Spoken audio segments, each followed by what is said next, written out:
Всем привет, привет Simone. Привет.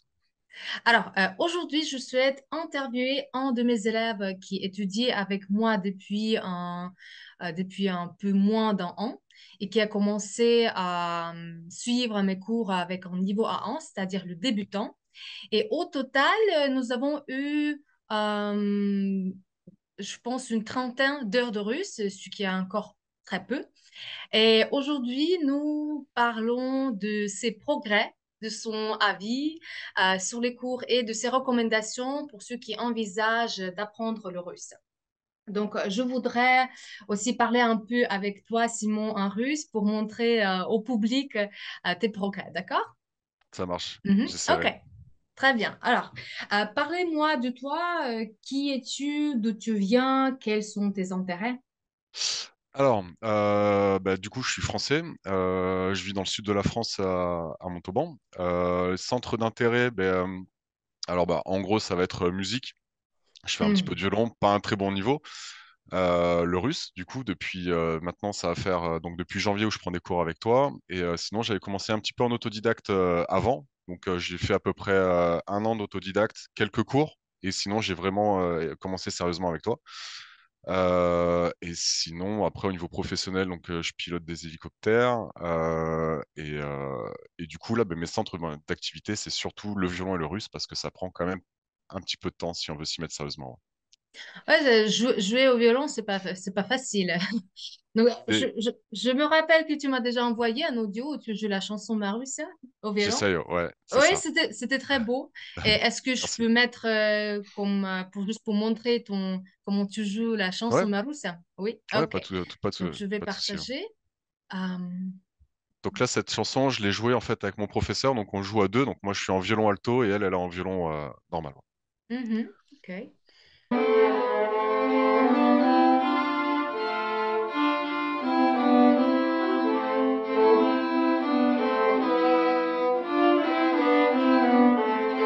Sarasva Kalina Chorga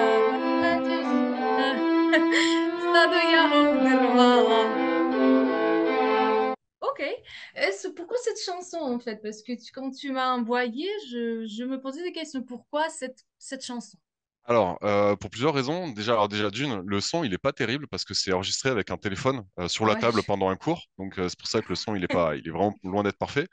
Outre mon niveau qu'il faut perfectionner. Pourquoi cette chanson? En fait, j'aime tout ce qui est musique folklorique, notamment russe, ukrainienne, etc. Et j'ai une amie qui joue de l'accordéon en conservatoire. Et en fait, son professeur lui avait donné ce morceau. Et pour qu'on puisse jouer ensemble, mais en fait, j'ai appris ce morceau pour pouvoir jouer avec elle. Voilà. Donc, outre le fait que j'aime ce genre de musique, c'est tombé comme ça, quoi. Donc, c'était cool. D'accord, ok. Tu as dit que auparavant, tu apprenais le russe avec autodidacte. Oui. C'était quoi exactement? Du coup, j'ai essayé un petit peu tout. J'ai essayé avec des livres, donc tout ce qui est les méthodes assimiles, etc. J'ai fait, je pense comme beaucoup de personnes, j'ai acheté donc le russe pour les nuls, les arabes, etc. J'ai regardé sur Internet. Et le souci, en fait, de commencer en autodidacte, c'est de se disperser, d'essayer de voir plein de choses à droite, à gauche, et on n'est pas assez canalisé. Et le deuxième souci de l'autodidacte que j'ai eu, c'est qu'en fait, au début, on est très motivé et en fait, il y a des moments où on arrête un petit peu parce qu'on est fatigué, parce qu'on n'a pas le temps, etc. Et donc, c'est intéressant. J'ai essayé aussi les applications type Babel, des applications gratuites, Mhm. payantes, etc. Mais clairement, moi, j'ai trouvé pour moi que c'était beaucoup moins efficace que de prendre des cours parce que le fait de prendre des cours avec quelqu'un, il y a une régularité, ça oblige à travailler tous les jours. Et ça permet en fait aussi de débloquer des petits points de blocage, ce qui permet vraiment de progresser beaucoup plus vite et ça se voit. Et ça, c'est cool. Ouais, souvent, les élèves, ils viennent et ils me disent que je prenais le russe avec les applications, comment ça s'appelle, Babel ou par exemple, hmm, Duolingo peut-être ou... voilà, Duolingo et tout ça. Mais en fait, ça, c'est une bonne addition à tes C'est cours de ça, russe. c'est Parce que ça. souvent, dans les applications, c'est très chaotique. Il n'y a pas de programme. Tu as des Mm. phrases et tu as déjà certaines grammaires. Mm. Donc, souvent, les élèves ils viennent, ils me disent, j'ai utilisé les applications, mais j'ai rien compris. Ouais. En Donc, fait, souvent, mhm, c'est très, moi, c'est bien les applications, mais comme tu l'as dit, en addition, dans le sens où soit ça avance trop vite, soit ça avance pas assez vite, et c'est pas structuré, c'est pas adapté. Voilà, c'est fait pour de c'est ça. manière globale, mais c'est pas adapté à une personne en particulier. Donc, et après, il n'y a pas d'interaction. On est tout seul devant son téléphone. Donc, mine de rien, souvent quand on apprend une langue, c'est aussi pour pouvoir la parler. Et ça manque un petit peu dans l'application. Donc, l'application, j'ai trouvé que c'était très intéressant en complément, notamment pour Babel. Donc, avec le café le matin, ça dure 5-10 minutes tous les matins. Mais voilà, c'est pas pour moi suffisant. Ça n'a pas été suffisant pour vraiment prendre du plaisir et apprendre, quoi. Ouais, j'imagine, tu pars avec toi-même, tu comprends pas, est-ce que tu prononces ça bien Ouais, ou pas? ouais. Ouais, donc, ouais. Ok, d'accord. Donc, au début, quand tu es venu, j'ai testé ton niveau. J'ai ces audios où tu as répondu à des questions. Et si tu le veux bien, je vais le mettre pour que nous puissions voir tes progrès. OK? Конечно, да. OK. Donc, à un moment, je vais le mettre parce que je vois pas mon écran. Alors, c'est parti. Мои хобби. Я люблю играть музыку. Я играю на скрипке, слушать рок-музыку и смотреть фильмы и сериалы, путешествовать.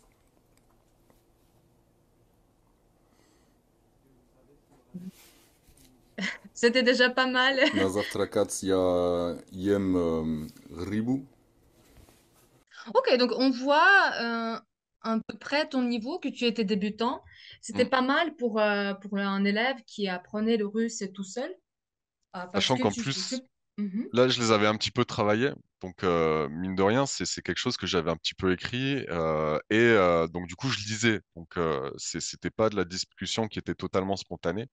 Je D'accord, pense donc tu que, ouais, lisais. Ok, ok. un Mhm. petit peu. Moi, alors, c'était pas trop travaillé parce que c'est ce que tu m'avais demandé, hein, de pas utiliser de traducteur. Donc, les consignes, c'était ça. C'était de répondre aux questions sans utiliser de traducteur et autres. Donc, c'était mon niveau parce que du coup, je n'utilisais pas de moyens extérieurs.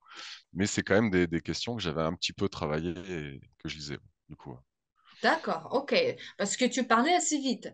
Maintenant, je comprends Mm. que tu peux liser le texte que tu as préparé Ouais. d'avance. Окей, сейчас я хочу поговорить с тобой немного по-русски, чтобы другие люди могли увидеть твой прогресс. И мой вопрос– это какая была твоя цель в изучении русского языка? Почему ты начал изучать русский? И потому что я знаю, что твоя бабушка была украинка, и, может быть, у тебя есть какая-то ситуация, причина, почему еще ты изучаешь русский? Да, потому что однажды у меня есть ам, подруга, и мы спорили, если она изучает по-русски, я изучаю по-русски. И, А, может быть, мы пили один или два пива. вы хорошо выпили. Да. Окей. И, а потом, серьезно, это правда, но мне нравится культура, музыка русская и украинская, как Катюша, как Маруся, а потом, я думаю, это большие и красивые страны, люди Люди так, гостеприимные. да, да. Мгм. И я думаю, это интересно, и это круто. Круто. Ну, трудно, но круто. Трудно, но круто, классно. Да, хорошо, окей. Я опять возвращаюсь к французскому языку. Alors, avais-tu certaines attentes par rapport au cours de russe avec moi? Euh, je sais que tu m'as trouvé sur YouTube, Ouais, c'est ça? oui. Mhm. Bah, Donc, tu avais probablement déjà une idée de que seront les cours, hein. oui. En Mhm. fait, l'attente, elle était simple, c'est-à-dire que justement, en fait, ce qui peut faire une source de démotivation quand on apprend une langue, c'est de stagner, voire de régresser. Et moi, l'intérêt, c'était vraiment de trouver un professeur qui soit structuré, carré, et surtout qui ait un feeling, on va dire, qui passe. Parce que mine de rien, là, ça va bientôt faire un an. C'est 1 heure de cours par semaine depuis un an. Donc, s'il n'y a pas de feeling et qu'on va au cours de russe, entre guillemets, à reculons, bah, c'est contre-productif. Donc, moi, ce que j'avais vu sur tes vidéos sur YouTube, c'est que c'était précis, concis, carré, et ça donnait envie. Voilà, ça donnait envie de prendre des cours avec toi. Donc, et après, vraiment, l'objectif, c'était de faire ça sur le long terme pour vraiment acquérir un niveau et pouvoir, alors, être bilingue, ça serait peut-être un petit peu prétentieux, mais vraiment de pouvoir être à l'aise, entre guillemets, si jamais je voyage en Russie ou dans des pays limitrophes, parce que c'est ce qui est bien avec le russe, c'est qu'en fait, c'est parlé dans plein de pays limitrophes, que ce soit le Kirghizistan, notamment en Géorgie aussi, dans les pays baltes et autres. Donc, c'était, voilà. Donc, l'objectif, c'était de pouvoir rencontrer des gens, notamment des correspondants, peut-être via des applications comme Tandem, découvrir la culture et pouvoir en fait profiter des futurs voyages sans être bloqué par la barrière de la langue, quoi. Ok. Et tu disais que le russe, c'est pas facile pour toi. Donc, est-ce que tu as des conseils aux élèves, aux gens qui apprennent le russe? Ouais. Est-ce que tu as, je ne sais pas, certaines approches pour Mm. apprendre le russe? Comment tu mémorises de nouveaux mots? Parce qu'il y en a plein. Ouais. Comment tu travailles hors de cours de russe? Oui, alors ben, le russe, en fait, comme toutes les langues, il y a beaucoup de choses à apprendre. Mine de rien, au début, ça paraît simple parce qu'on maîtrise quelques mots, donc on le retient, ça paraît simple. Ce qui est dur sur la durée, c'est de pas tout mélanger et en fait de garder les acquis qu'on a vus, par exemple, en janvier ou en février ou en mars. Et moi, j'avais tendance, ce qui était assez frustrant, me rendre compte que des choses qu'on avait vues et que je maîtrisais en mars, que j'avais tendance à des fois oublier quand le temps passait, quoi. Et du coup, en fait, moi, ma méthode de travail pour vraiment essayer de progresser et surtout de ne pas oublier, c'est de faire des fiches de révision. Bah, ça, je pense que tout le monde en fait. Bon, tous les étudiants, c'est traditionnel. Par contre, il y a quelque chose qui m'a bien débloqué également, c'est de faire des audios, des enregistrements audio de ces fiches de révision, que ce soit pour la grammaire, le lexique, les déclinaisons ou autres, ou même la prononciation. Et en fait, ça m'a permis, donc là, j'en suis à peu près à, donc je fais des audios d'1 demi-heure et comme ça, dans la voiture, quand je fais des choses qui me permettent pas de lire mes fiches, mais je me mets ces audios en fait en écoute et ça me permet en fait de bah, déjà de pouvoir rentabiliser des temps morts, que ce soit en voiture ou quand je fais des activités diverses et variées, ou des promenades, quand je cours ou autre. Et surtout, ça permet de mobiliser aussi ben, d'autres. Donc, il y a la mémoire visuelle. Là, c'est la mémoire auditive. Et en plus, je fais toujours je laisse des petits temps morts entre le français, le russe. Comme ça, en fait, quand j'écoute, par exemple, un mot, ça peut être train, je vais laisser un petit blanc et ça sera paillesse. Et moi, j'essaye de répondre. Ça fait un jeu de questions-réponses. euh, et du coup, ça m'aide beaucoup, vraiment. Mhm, ok. Donc, combien de temps tu apprends le russe, sauf le cours de russe par semaine, tu as 1 heure de cours. Combien de temps tu passes avec le russe? Alors, ça peut être très variable en fonction du travail et des activités. Je Mhm. pense qu'en moyenne, ça peut aller jusqu'à 1 heure à peu près de russe par jour, en moyenne. Voilà, Oui, c'est déjà, c'est bien parce que tu sais que les gens, ils veulent pas vraiment faire des cours, passer les heures mm. additionnelles pour apprendre le russe. Et ils pensent qu'une heure de cours, ça suffit. Ah ouais, Euh, non, non, non. mais Alors, c'est- déjà, quand on prend des cours avec toi, on est obligé parce qu'il y a il y a des devoirs à la maison. Et mine voilà, de ok. rien, C'est obligatoire. Ouais, non, ouais. Et mine de rien, en fait, ça prend quand même, ça prend du temps. Ça prend du temps parce que généralement, donc, quand on a fait un cours, ce qui se passe, c'est que, alors, souvent, donc, le lendemain, je fais pause. Comme ça permet de vider un peu la tête. Mhm. Et après, donc, je relis le cours, je revois ce qu'on a vu ensemble. Et après, ben, il y a les devoirs que tu m'as donnés que je dois travailler. Et ça, en vrai, ouais, ça prend bien entre 3 et 4 heures de travail. Et du coup, donc c'est exigeant. Donc clairement, t'es un professeur exigeant, mais c'est ce qui permet de vraiment s'améliorer. Parce que c'est, je vais faire, moi, c'est comme les instruments de musique. En fait, ce qui est important, c'est vraiment la régularité, je pense, hein, à mon sens. Et ça sera plus efficace de faire 20 minutes tous les jours que de faire 10 heures une journée, une fois par mois, quoi. Le résultat, il sera vraiment différent, quoi. En fait, je suis très ravie que mes élèves font le devoir. Parce que à l'époque, j'apprenais aussi le français. J'étais un élève en français. Je faisais pas de devoirs. Ah ouais. Pas toujours. Mm, Donc, tu vois, tu dis, t'es profs exigeants, mais moi, personnellement, je ne fais pas des devoirs. Et je suis étonnée que les Français, ils veulent faire le devoir. Ils sont prêts de faire le devoir. Le problème, plutôt, c'est des cours en groupe, par exemple. Quand il mm, y a un élève qui ne fait pas le devoir, ça vraiment, comment, le progrès des autres élèves, c'est lent, comment ça devient plus lent à cause d'un élève. mm. Mais pour les cours particuliers, vraiment, les élèves, ils font du devoir et c'est faire comme 3 heures de devoir par semaine, Mm, mm. c'est super, c'est bravo.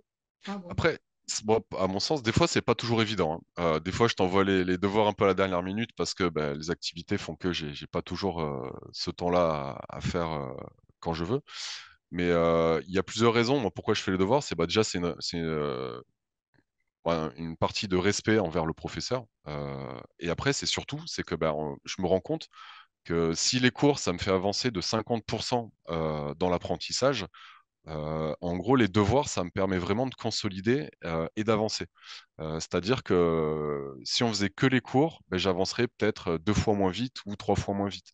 Parce en fait, tu nous donnes les outils, tu nous expliques, mais après, pour mémoriser et pouvoir utiliser de manière plus fluide, les devoirs, pour moi, à mon sens, c'est indispensable, carrément. Euh, oui. Après, ça dépend. Par exemple, si tu as 2 cours par semaine, Oui, je donne oui, moins de devoirs parce que je oui. comprends, c'est pas possible. Mais Mm. s'il y a un cours par semaine, 1 heure par semaine, excusez-moi, mais tu dois travailler un peu plus. Tu dois faire le devoir. Donc, Ouais, nous avons appris le vocabulaire, la grammaire pendant le cours, mm, donc tu dois faire le devoir maintenant. Lire le ouais. texte, faire des exercices, apprendre de nouveaux lexiques. Donc, oui, donc 4 heures par semaine, bah, c'est bien. Si Mm, en plus, tu regardes des vidéos, tu écoutes des podcasts, ça sera. ouais. Oui, et après, il y a ça aussi. Donc, tu me demandais ce que je faisais. Donc, bah, ça, c'était vraiment pour la méthode de travail, entre guillemets, dit scolaire. Sur le fait d'écouter des podcasts et de regarder des séries, des vidéos, alors ça, je l'ai fait. Le souci, c'est que quand on a un niveau débutant, soit on regarde quelque chose qui n'est pas adapté à notre niveau et du coup, on comprend rien. Alors, forcément, de temps en temps, il y a un mot qu'on attrape au passage. Mais si on devait regarder des vidéos ou des podcasts pour un niveau A2, ça serait des dessins animés pour enfants. Donc l'intérêt entre guillemets est un peu moindre parce que par regarder ouais, je sais pas, du Dora l'exploratrice pendant 2 heures et au bout d'un moment on pète un câble. Mais donc de temps en temps, moi je pense qu'il faut pas quand on a un niveau débutant, faut pas se concentrer à trop vouloir regarder des films compliqués ou des podcasts compliqués. Ou même d'écouter, j'ai essayé d'écouter des radios en russe, d'écouter tout ce qui est des journaux télévisés et tout, mais clairement, on on comprend pas. Et je pense que, alors oui, ça fait un petit peu l'oreille, mais c'est pas vraiment, comment dire, c'est pas rentable. Euh, Oui, c'est pas rentable. Il faut ouais, vraiment chercher des podcasts pour les gens qui apprennent le russe. c'est ça. Il y en a des podcasts, mais Ouais, c'est vrai que pour les débutants complets ou pour ceux qui savent des verbes de base, des mm, conjugaisons, tout ça, c'est pas suffisant. Non, c'est trop difficile parce que tu comprends pas des autres mots, ou la ouais, grammaire, des mm, déclinaisons.